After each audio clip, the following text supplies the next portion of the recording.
Hello everyone. Happy Friday. Happy Saturday. Whenever you're watching this live or on the replay, hello. I felt hi Sophia. I felt really called to jump on this afternoon. And I just wanted to do an impromptu and answer some questions. I don't know. Somebody has questions out there that we need to look at and address and talk about. So let's do that. So if you want to ask a question, I don't know. There's a little question mark box down below, right, with a little circle. Enter your questions, and I'm going to do as many as I can in the next 30 minutes, and answer some of your questions. It's good to be with you guys. Feels really good to be live. This week has felt like it's gone by so fast, faster than normal.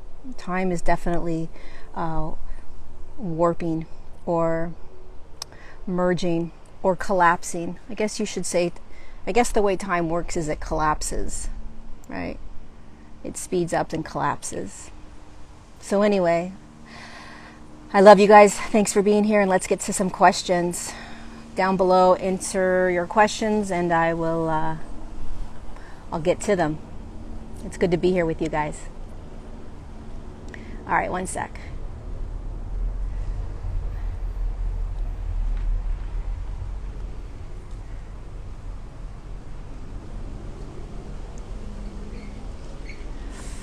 All right.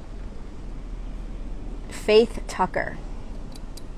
Coming back to your center when you trauma responded and lost a friend. Okay. Coming back to your, this is a good one. This is a powerful one. You know, one of the things that's happening right now is that there is such a divide that we are experiencing in the world, that we are finding ourselves losing family members, losing friends, leaving relationships, having a hard time being in relationships. It's intense right now, right? Because we're coming back into our center. We're coming back into our knowingness, into our truths. And our truths are becoming very important to us, right? And our choice is becoming very important to us. And so when we are around loved ones, friends, family members, co-workers, whatever it is, and both are holding opposing views, it can be very challenging to do what is actually being asked of humanity, which is it possible to find a neutral ground, right?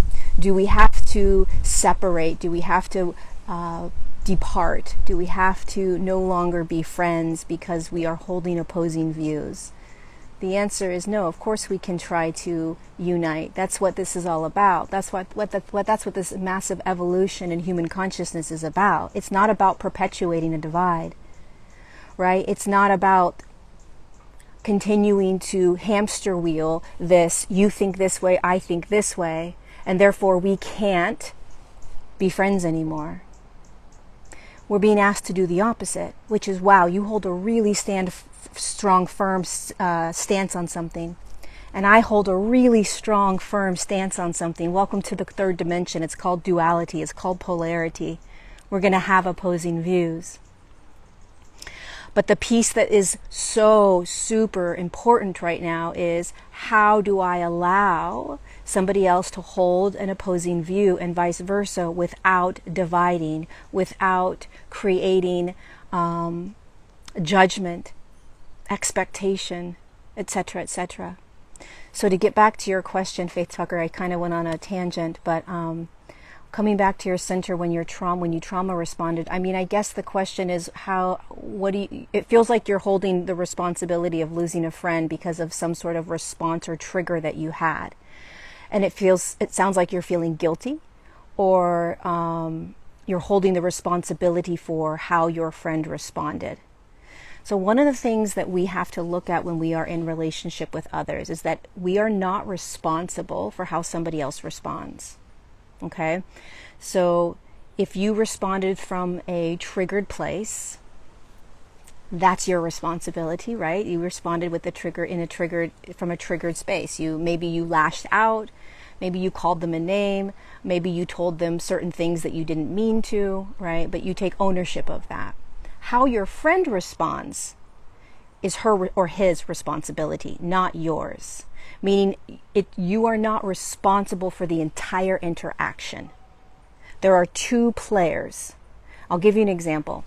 If you have a triggered response to a friend, okay, and the friend is in a more aware and awakened state of consciousness, if you come at them from a trigger and you kind of knee-jerk reaction, yell at them or get angry or say mean things or do something in that moment, and you come back and apologize and you come back and say, I'm so sorry, I did this, it was from a trauma response, etc., and they say, forget it, I'm out, right? I'm done. You're crazy. You're nuts. That's not for you to hold. That's for them. That's their choice, right? So a person that is in a little bit of a higher state of consciousness would be able to hold your trigger, and they would be able to hold you coming back and saying, because a person that is in a higher state of awareness, in a higher state of consciousness, your trigger isn't going to affect them. It's not about them. Again, when you are in a more awakened and aware state, somebody else's trigger isn't going to affect you. You're not going to turn around and say, forget that person. They just said this and this and this to me, and they're being this way and this way and this way, and it's not fair, and I don't like them anymore, and that wasn't okay, and that wasn't right. And then they turn their back and walk away, and all of a sudden you no longer have this friend. And then you feel bad, you feel guilty. What did I do, right? Now, an unawakened or an unaware conscious human is going to take that trigger and take it personally. And they're going to get upset with you, they're going to walk away. An awakened human that is conscious is going to know that trigger has nothing to do with them. They're going to hold space for you. You know, you're going to come back and apologize, right? But the piece here is that it's two people. So it's not just about you. You're not responsible for the entire interaction. You're not responsible for how they respond and what they do. The only thing you're responsible is for you. So if you lost a friend based on some sort of knee-jerk reaction that you did, and they're choosing to walk away, you got to let them go. You can go back, you can go after them and say, wait a second, I didn't mean that. Wait a second, I didn't mean that. And maybe they'll turn around and come back. But the deeper question is, if you apologized, if you said, this is why I did what I did, and they are still turning their backs, you kind of want to ask yourself if that feels a little bit more like a conditioned friendship, right? There's judgment, there's expectation. And I think that as we awaken and as we step into these higher states of consciousness, these higher awarenesses, having people in our lives that have expectation, that have judgment around us, it's not going to resonate. It's not going to feel good, right? You're not going to want to be judged. You judge yourself enough. The last thing you need is other people around you to judge you, especially if you're in this awakening phase, right? Where you are starting to evolve into higher states of consciousness and you yourself are going crazy, right? You're losing your mind enough. You don't need other people around you to make it more challenging, perhaps. So again, I would get real clear when you are in relationship with people that you pay attention to, are you holding the guilt of the entire relationship, right? Are you holding that guilt? Is it all your fault?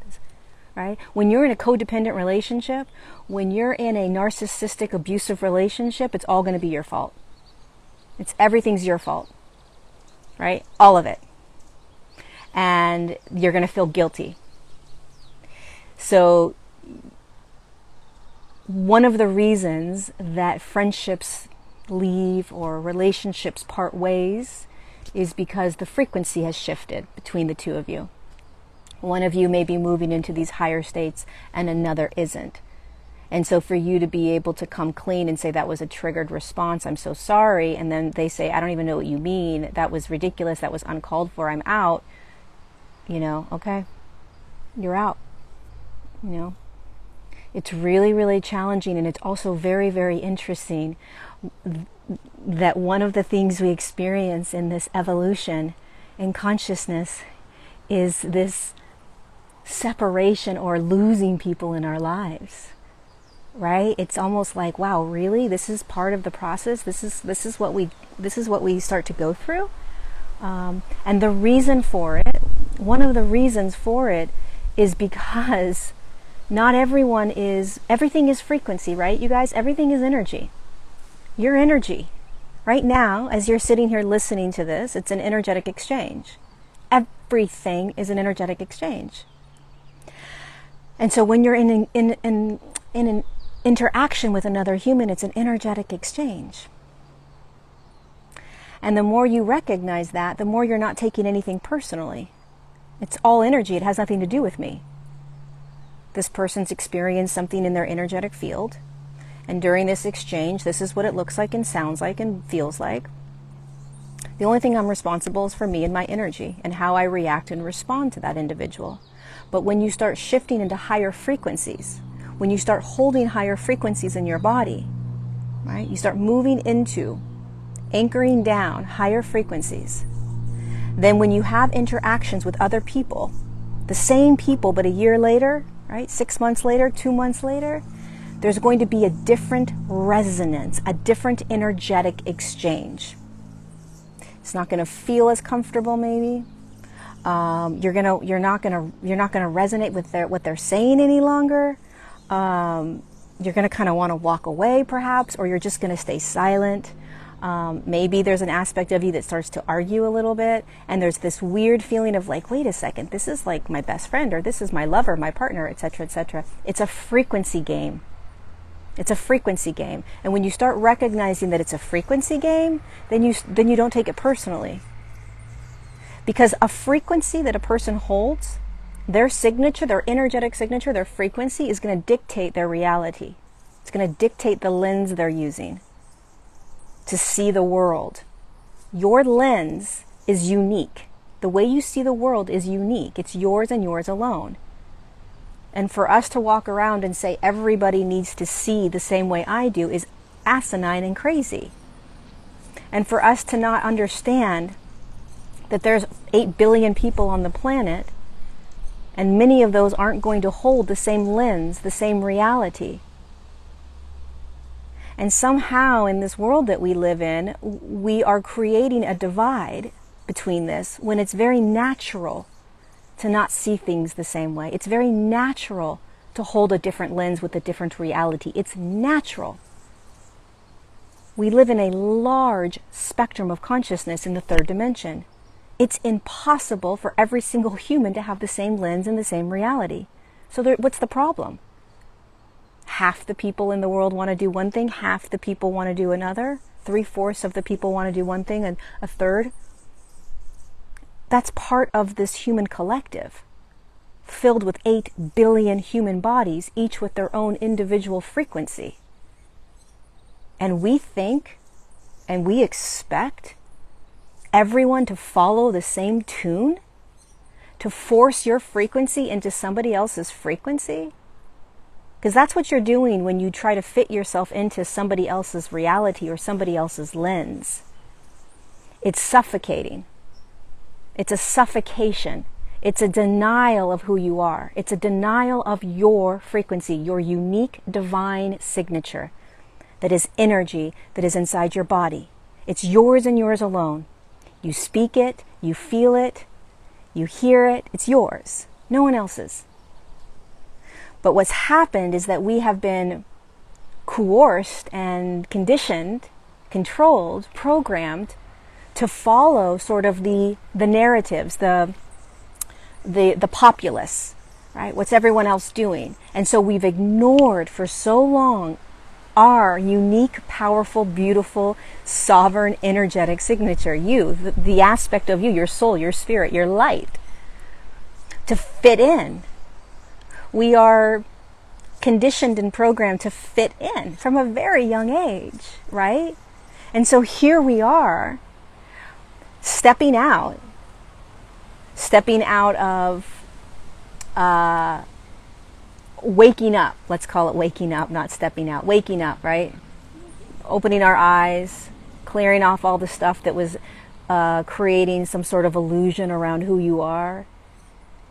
And now you're starting to look around and say, oh, Jesus, this is who I am. This is what I believe. This is what I think. This is what I feel.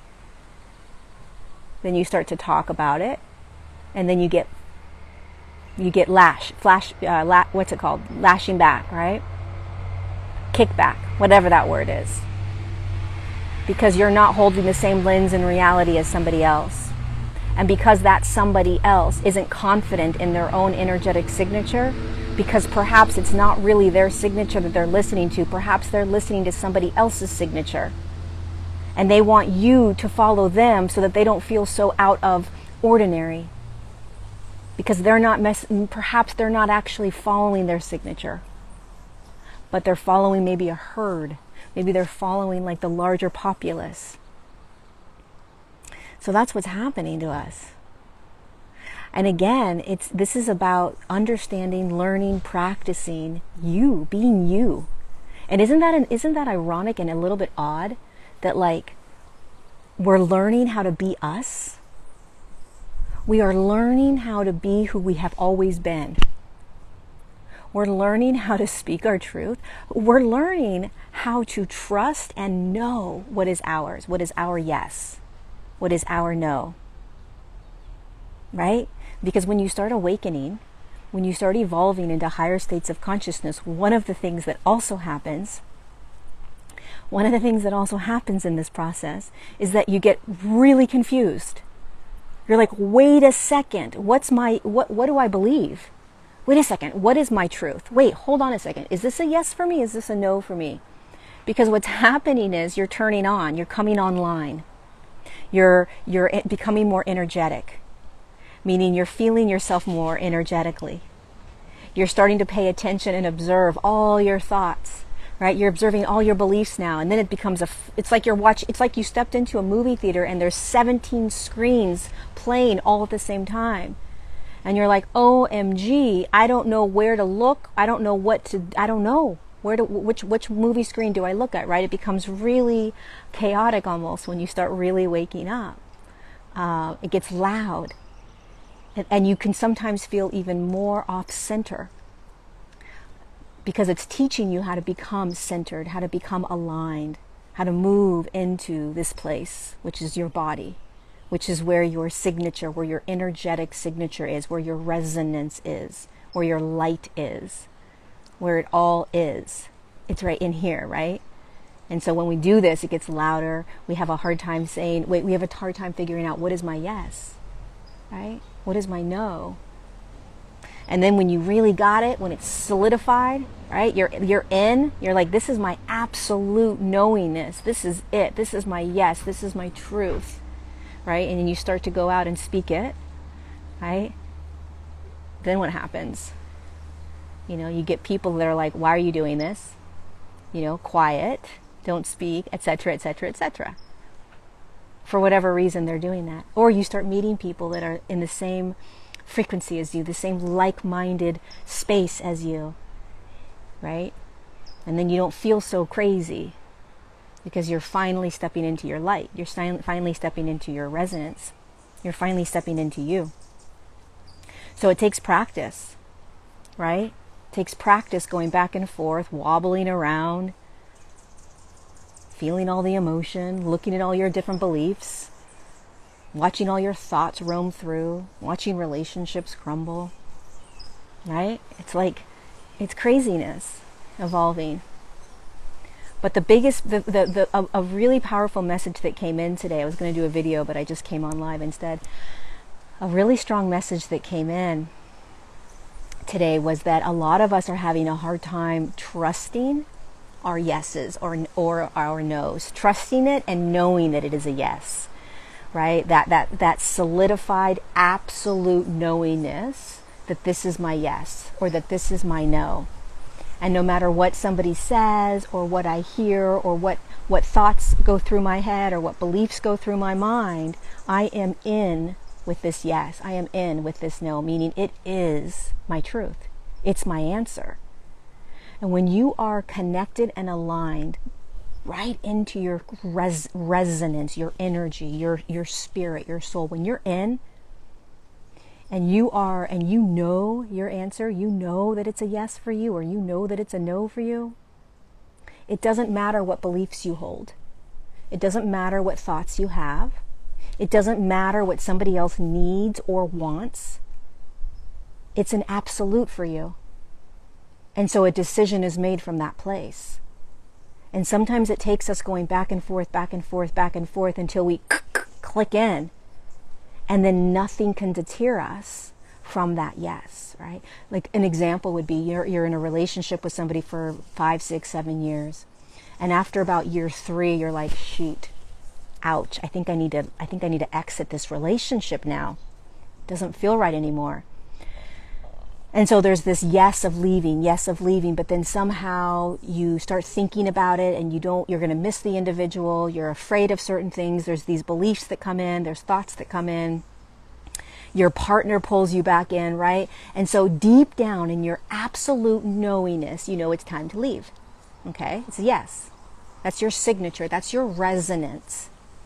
That absolute knowingness that we push aside, that we don't want to listen to, that's the absolute resonance of you. That's your knowingness. And it doesn't go away. It never goes away. Why does it not go away? Because it's you. It's your light. It's your frequency. It's you. It's not going to go anywhere, right? But what happens is it takes us a long time sometimes, 2 years, 3 years, 1 year, 6 months, to finally align into it, trust it, and know it. Right? And then when you have that knowingness, when you have that absolute knowingness, then it doesn't matter your thoughts. It doesn't matter your beliefs, right? They don't matter anymore because you know. You're aligned with your spirit. You're aligned with your soul. It's your resonance. And here's the piece about this, you guys. This is for any decision, right? This is for any yes and no. This is for you, for anything that you're doing in your life in any now moment. When you are tapped into resonance, that absolute knowingness within you, right, that energetic signature, it is always your highest potential. It's always your highest potential. Meaning it can quantum leap you into a completely different reality if you allow it to. Most of the time we don't allow it to because we don't trust it, because it doesn't have answers. Resonance doesn't have answers. Your intuition doesn't have answers. Your absolute knowingness of a yes or a no doesn't have answers. It's an absolute feeling. It's an energy. It doesn't have stories. It doesn't have beliefs. And so one of the reasons why it's so challenging at times to step into it and to follow it, which again, when you follow it, it's your highest potential. It's going to move you into whatever is for your highest good right then and there. Okay? And what happens though is that we don't trust it, we doubt it, we need more answers, we're afraid, we pull in the beliefs and thoughts, and we try to control. We try to control. And when you're in resonance, when you're following just your light, just your frequency, that absolute knowingness, that this is the yes or that this is the no, when you follow that, you're not going to have answers. You're not going to have answers. So you have to start practicing following it and watch what happens. Because what happens is that which you can't see. You can't see what's coming when you are in resonance. You don't control it, you don't predict it, and you definitely don't create it. It's something that your higher self sees. It's something that's already created in the quantum field.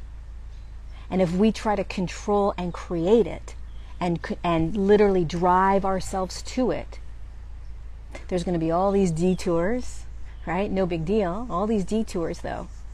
When all we needed to do was go right here, right? Into the body, into the resonance, the energy,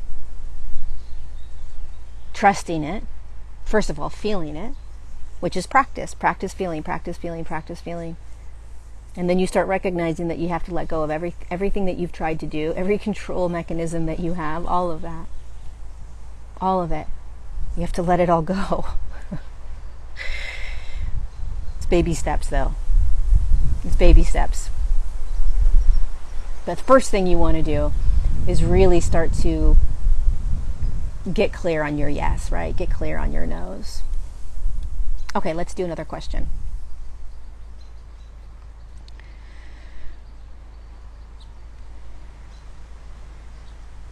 One more question.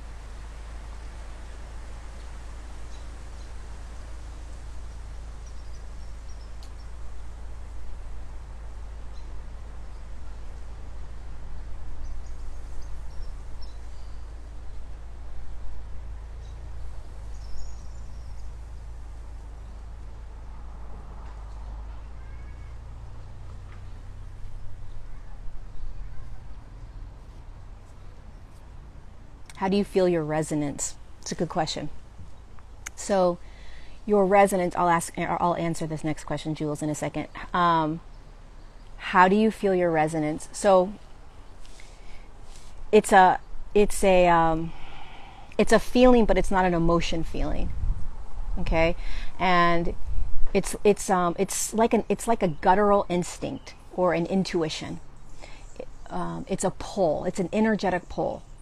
So for me, it feels like almost like a magnet that's inside my body. Okay, and when I focus on something, the magnet's either going to attract to it or pull away from it. So it's really hard to describe in words resonance. So if I were to ask you right now, okay, close your eyes and visualize. I don't know if you're vegan or if you eat meat or any of that, but let's just assume it doesn't matter because your resonance will tell you. Okay, let's assume, okay, here's a good one. Close your eyes and I'm going to say, okay, you have two options on a trip. You can go to the Switzerland Alps, and I want you to close your eyes, right? And so you visualize the Switzerland Alps and you don't think. Resonance is not thinking. It's not a thinking. You cannot think resonance. So there's no belief and there's no thought in resonance. You understand? It's not, there's no story. There's no narrative. It's a feeling. So close your eyes and I'm going to say you have two options, right? First option is Switzerland Alps.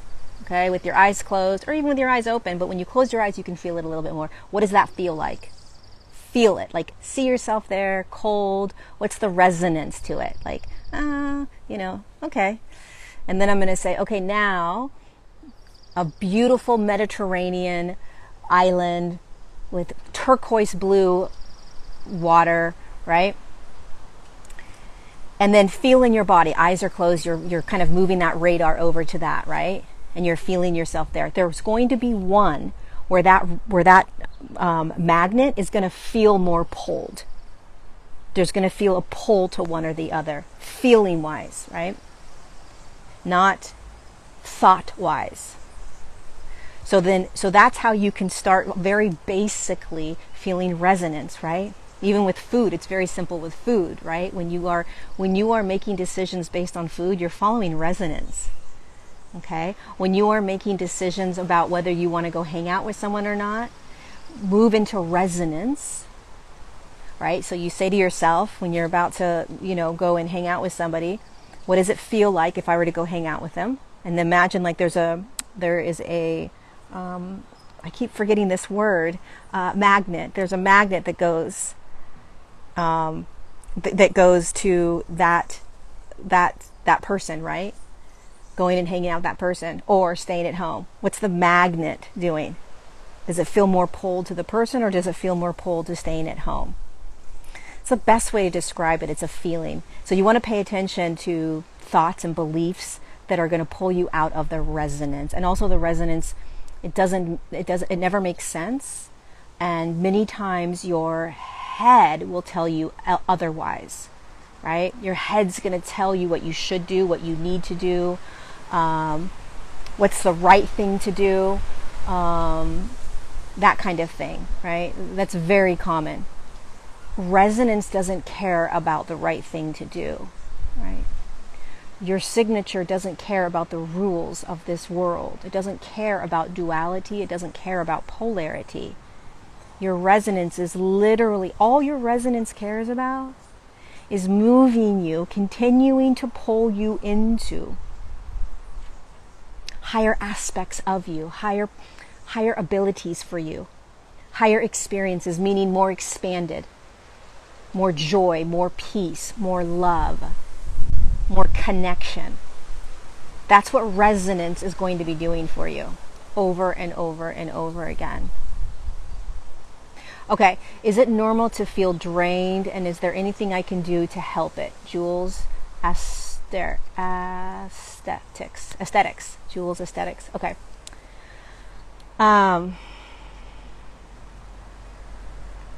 Okay, so what can you do if you feel drained? Let's see. So a lot of times when your body feels drained, which happens a lot, I think, when you're in the awakening process, I want you to visualize that your physical body is energy, which it is, right? And that the physical body is doing a lot of energetic work behind the scenes. Okay, so there's a lot of work energetically that your body is doing that you're not aware of.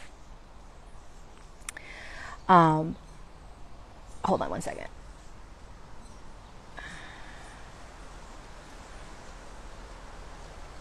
Sorry. Okay. So your body's doing all kinds of energetic work. Okay. And when it does a lot of energetic work, which means that there's high frequency light coming in, it's moving through density, right? It's moving through trauma. It's anchoring light. It's acclimating light. It's assimilating light. These are all things that the body is doing in every now moment. It's recalibrating. It is activating DNA. It's clearing out trauma. There's all kinds of stuff that's happening all the time in your physical body. The only thing we really pay attention to is, am I tired? Am I irritable? Can I exercise? Can I not exercise? Right? These kinds of like very basic ways of experiencing the physical body. But what is happening internally is a huge amount of energetic work. And so when you are drained, my go-to always is to honor it and to rest. Rest and to not judge it. So humans tend to judge being drained. They tend to judge being tired, right? They tend to judge being lethargic and laying in bed for 12 hours, right? But these are the moments that are most important for us to really allow to be, because this is when your body is capable of doing the energetic work that it needs to do. It's allowing you to feel drained so that you can stop, so that it can do what it needs to do with as much ease and grace as possible. So if we fight the drain, meaning we get up and go no matter what, if we fight being tired and exhausted and we get up and force ourselves because we don't like being exhausted, it means that we're lazy. It means there's something wrong with us. We have all these judgments around being exhausted, right? It doesn't feel good.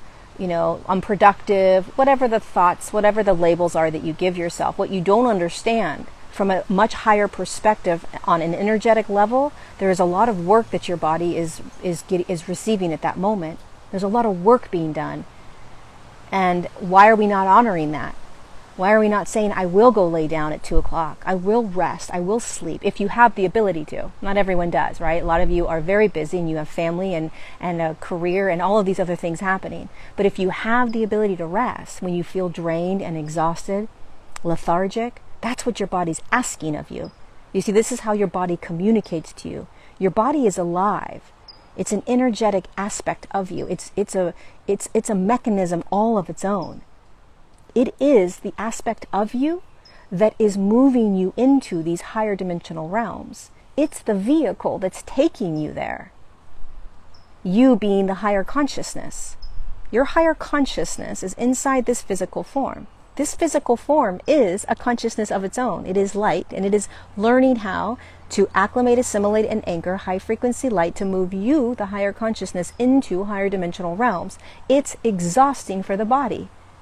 And the body gives you signs. Hey, so-and-so, Charles, Susan, can you chill for like 12 hours because I need to get a lot of energetic work done, and every time you move around, it's a lot more difficult for me. That's what your body's saying. right? That's what your body's saying. That's what it wants. It wants you to chill. So that's how I look at being exhausted. Anytime I'm exhausted, drained, lethargic, heavy, like I can't move, and it's going to happen more and more and more as you continue to awaken. I promise you, it's part of it, because the body is doing all the energetic work, right? It's your body. So there's nothing wrong with you. In fact, it's a really good sign, because it means your body's doing a lot of energetic work. It's just that you, as this egoic structure, the ego aspect of you, has these beliefs around it, right? You have these thoughts around being lethargic or tired or et cetera, et cetera, et cetera. Exhaustion is so normal. So it's really, really important to pay attention to that. All right, let's do one more.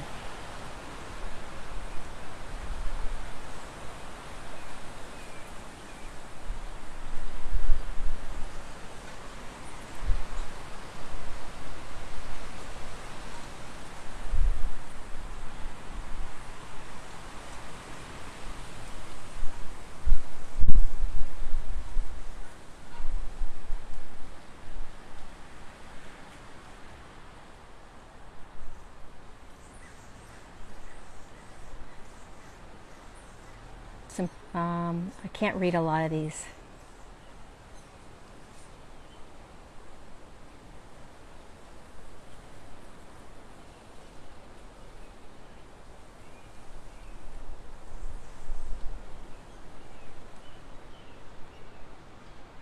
Where did I get the hat? I got the hat at Hot Yoga Republic, the yoga studio I go to.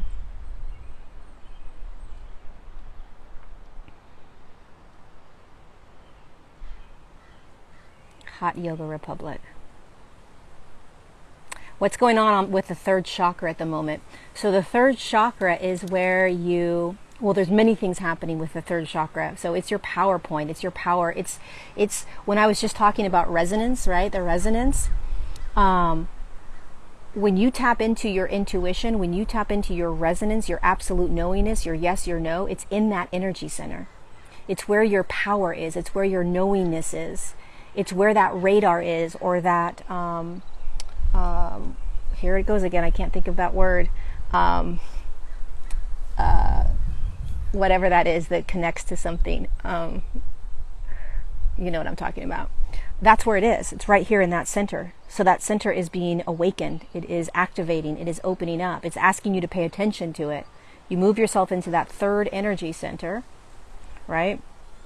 I'm talking about the third energy center. You're talking about, yeah, the same thing. Okay.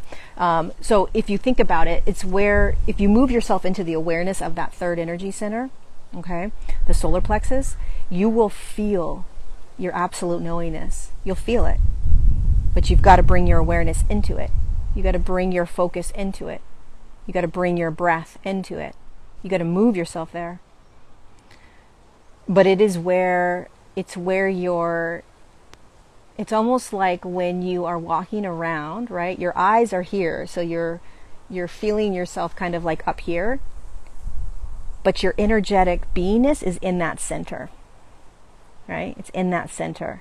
It's the center point. It's the focal point. It's where you're held, so to speak.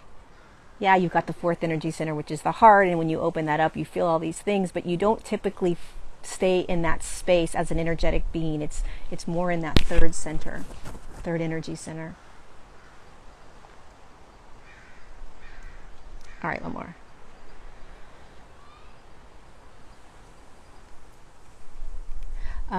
Let's do this one, and then we're going to go. What do you do in family not awake when you are awake? What do you do when family's awake and you're not awake?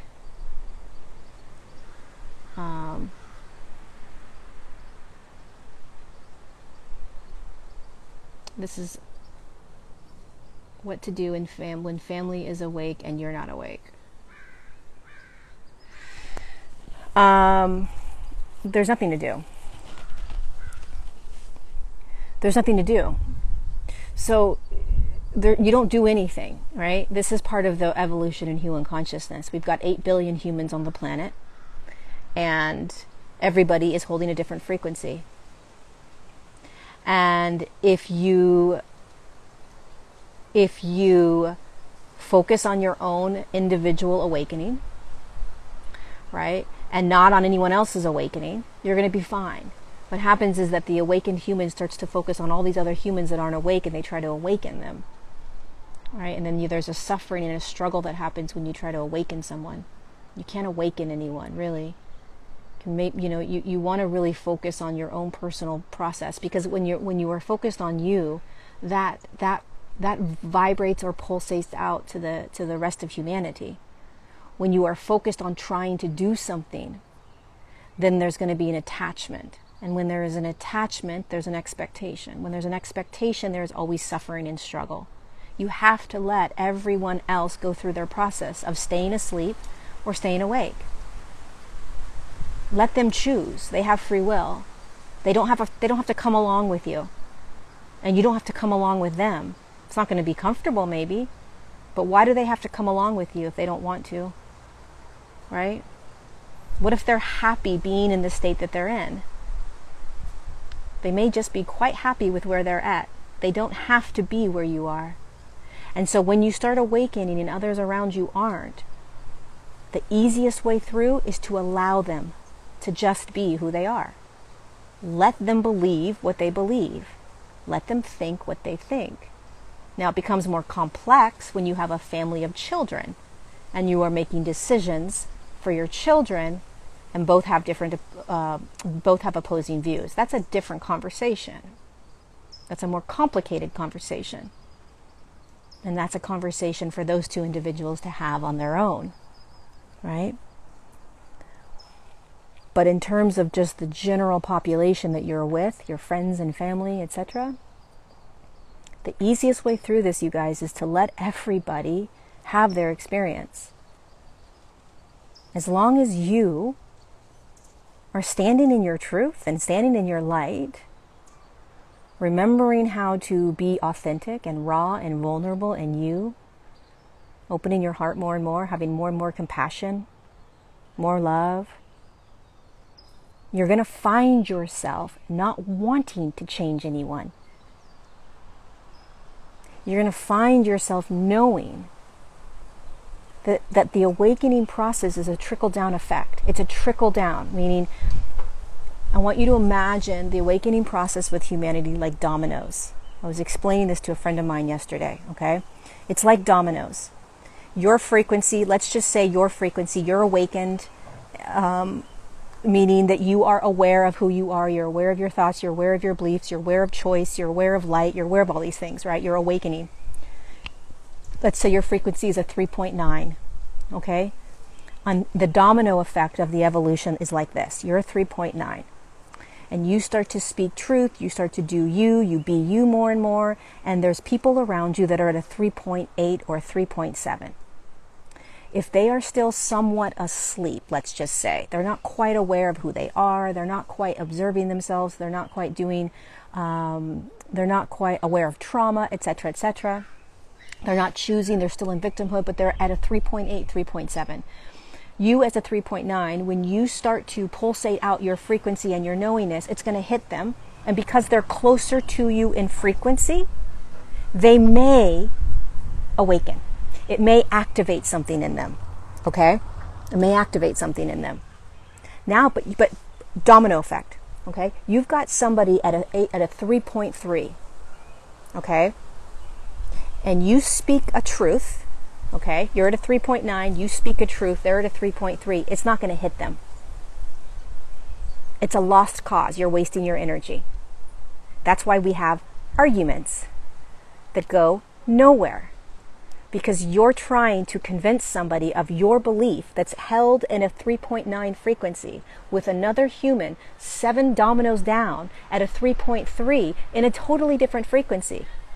They're not better than you. They're not less than you. You're not better than them. It's just a different frequency, a different lens, a different reality. So you're trying to convince somebody way down the line of something you believe that they are nowhere near going to believe, nor do they have to.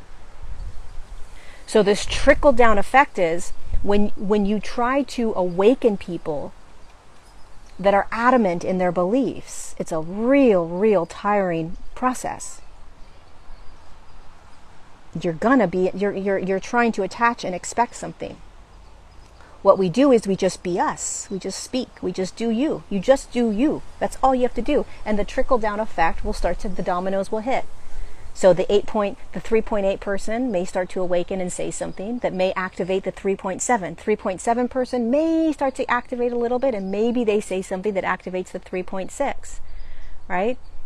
And eventually, over years, many years, that 3.3 person eventually starts to move up the ladder of frequency. That is the evolution in human consciousness. Now, there are awakenings that happen spontaneously, Kundalini awakenings, where a 3.3 person can activate within like 2.2 seconds overnight, and boom, they move. All of a sudden, they find themselves in a 3.9 frequency. They've had a Kundalini awakening or an instantaneous awakening, right? Many of us had that in 2020. Many of us were instantaneously awakened out of a state of slumber because of what happened last year, right? So we were jolted awake. It wasn't a domino, chill kind of awakening, right? And there are more of those to come. There are more of those to come, meaning there are more experiences that are going to happen in the external that will instantaneously wake up the individuals that are at a 3.3 or 3.4. You yelling and arguing and debating with somebody that's in a 3.3 is literally a waste of time. But you're more than welcome to do it. But what you're doing is you are perpetuating the divide. You're perpetuating the divide. What does your body feel when you're arguing with someone? That's going to give you a real clear indication of your state of consciousness. You're not going to feel elated or expanded in compassion and empathy and love. You're going to feel restricted and tight, perhaps nauseous, sweating, angry, irritable, agitated. Those are lower states of consciousness. Totally okay. But you just pulled yourself down into these lower states of consciousness trying to convince somebody of how they need to be in these higher states of consciousness. It's counterintuitive. So somebody in a lower state of consciousness that wants to argue with you is most likely going to try to pull you down into lower states of consciousness. So the more that you are able to allow everyone to just have their thing, not be attached to it, the more you'll be able to hold yourself in higher states of consciousness, and you will domino effect slowly impact the people around you or in another world, another country, through social media or any other way that are closer to your frequency. And that's how we do it. That's how it works. But eventually, more and more of these external realities external experiences are going to do instantaneous awakening for humanity. Just like 2020, there's going to be a lot more of it. All right, you guys, I love you so much. Thanks for being here with me. Impromptu Q&A. I appreciate all of you. Be gentle with yourself. And be gentle with other people. Have more compassion for them. Have more compassion for you, first and foremost. And why is time warping? I love time. Let me do a quick thing on time. Okay. So here's how I describe time. I love it. Okay. So we're energy, right? And energy spends. Okay. It's the natural, I did this talk on I did a masterclass on the quantum field. And we talked about time. Okay, so here's a quick way to understand time. All right. You're a light. You're a consciousness, a soul, a spirit, whatever you want to call it, right? You're in a physical form, but you're a light or an energy or a consciousness. Light, energy, consciousness, all the same thing. Your light, or you as consciousness, spins. Okay, whether you remember this or not, you spin. And when energy or light spins, it creates a frequency. Okay? And that frequency creates a reality. Okay? It creates a dimensional field that you find yourself in. It creates the experiences that you're going to have. If you are spinning light, in a really high frequency, you're going to be more light. You're going to be in a higher frequency. You're going to be a higher dimensional field. Yeah? You're going to be less dense, less physical. And the higher your frequency goes, the higher your frequency, the faster you spin, and the higher in dimensional field you go, the less there is to experience. And there is no time. Okay? You move into the quantum field, there's no time. Now what happens is that when you slow down energy, you slow it down, you slow it down, you slow it down, you slow it down. The frequency slows down. You move into a lower dimensional field where you become physical. And as you slow your frequency down and slow yourself down into a physicality, your experiences are stretched. Everything slows down. Two analogies. You're on a freeway, and when you're in a higher frequency, everyone's on the same freeway. The freeway let's just say, is the quantum field. And you, as a consciousness, have been in the fast lane. You've been in a 24th dimension. You've been in a super high frequency, experiencing yourself as light, etc., etc. And you've been zooming past cars, going 150 miles per hour, and you haven't really seen what's on the side of the road. There isn't anything on the side of the road because you're going so fast you don't see it. Got it? Now, you slow your energy down, slow your energy down, slow your energy down, and you find yourself in the slow lane. Now all of a sudden you're going 25 miles per hour and you're seeing everything on the side of the road. And that's where time begins to exist, because it has slowed down into physicality. Time only exists with physicality. And now you're able to see trees, birds, buildings, cars. But it has always been there. You get it? It's only there if you slowed down enough to see it in physicality. The other analogy is a record player. Okay? And a record. When you spin your light really, really fast and you're moving into high frequency and you're moving out of physicality, the record's going to play really fast and there's going to be a really awesome song, right? You got the song, it's all good. Boom, song plays in 1.1 second. When you slow your energy down into physicality, you move yourself into these lower dimensional fields, that record slows way down. All of a sudden, one sentence of a song that would take like this when it was in a fast speed is now taking a very long time to hear, because the record has slowed down. Energy slows down and it experiences itself in an elongated state of awareness. So everything is stretched.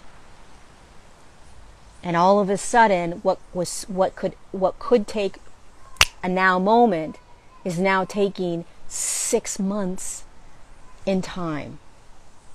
And this is why time is an illusion. You get it? Time's an illusion. Think of the freeway system. There's a car going 170 miles per hour, meaning their light is spinning really fast on the same freeway. They don't see anything physically wise, right? Physics wise.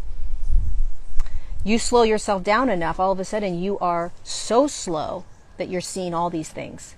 And it's taking a heck of a long time to get somewhere. A heck of a long time to get to that exit. When this other consciousness was there in no time. The now moment. Boom. So that's how you can think about time. When energy slows down, it stretches. When energy speeds up, it contracts. So one of the things that we're experiencing right now is that as our energy increases, okay, as your frequency increases in your body, you will start to feel time collapsing. It will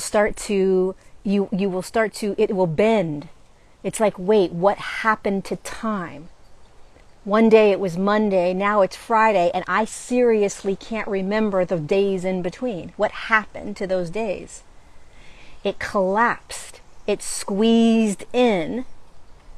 And because your vibration was in a much higher frequency, unbeknownst to you, you experienced it in a different way. It wasn't long like it normally is. It didn't feel long.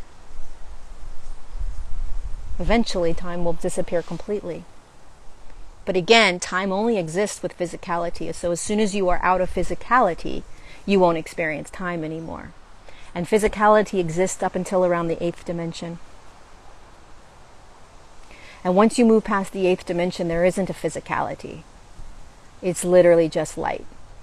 And it's a now moment. So a lot of times, if you connect to guides, if you connect to higher dimensional beings, if you connect to these things, they rarely will they give you dates and times. Rarely. Sometimes they will, because the human collective has solidified a timeline, and so they've solidified dates. But most of the time, these higher dimensional beings, or your guides, they won't give you dates, because we are evolving, and so our frequency is speeding up. So they don't know when it will happen, right? They can't predict the actual time. Okay, that's it. That's all I have. Love you guys. I'll see you next time.